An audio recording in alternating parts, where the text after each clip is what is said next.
Mais il a donné un cap. Il a dit il faut aller vite. Hein. Alors vite, ça ne veut pas dire n'importe comment, et on le voit bien actuellement. Hein, on ne fait pas ça n'importe comment.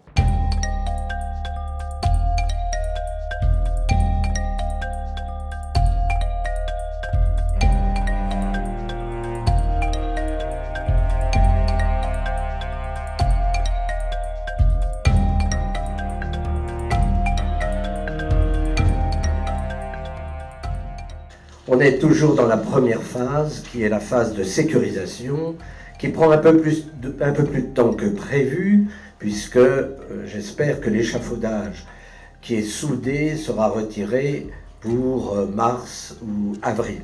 Ensuite arrivera la deuxième phase, qui est l'étude un peu de l'état des lieux, et donc c'est là où on pourra faire le diagnostic et on pourra se rendre compte des frais, combien va coûter cette restauration.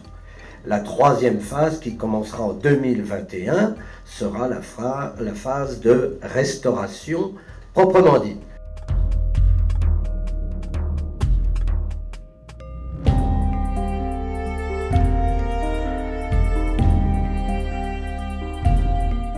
Nous rebâtirons la cathédrale Notre-Dame plus belle encore.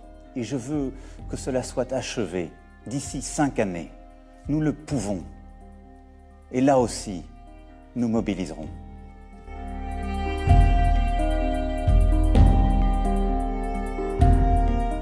Il faut toujours se donner un cap dans la vie, sinon on n'avance pas. Donc le cap des 5 ans était déjà un premier objectif qui sera peut-être dépassé avant même ce cap des 5 ans, parce que peut-être qu'une petite partie de la cathédrale sera réouverte et que des touristes, des visiteurs, des pèlerins pourront en profiter un peu. Vous voyez, personne ne prendra de risque, bien entendu, ce sera aux autorités publiques de le dire, mais peut-être qu'avant 5 ans, une petite partie sera réouverte.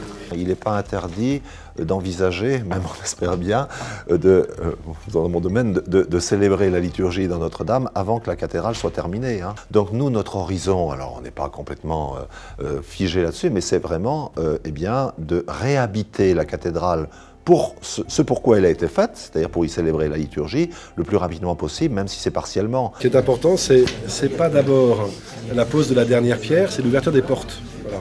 Et donc ces portes, elles seront ouvertes avant 2024, c'est sûr. Et donc en ce sens, on pourra dire que le pari a été tenu.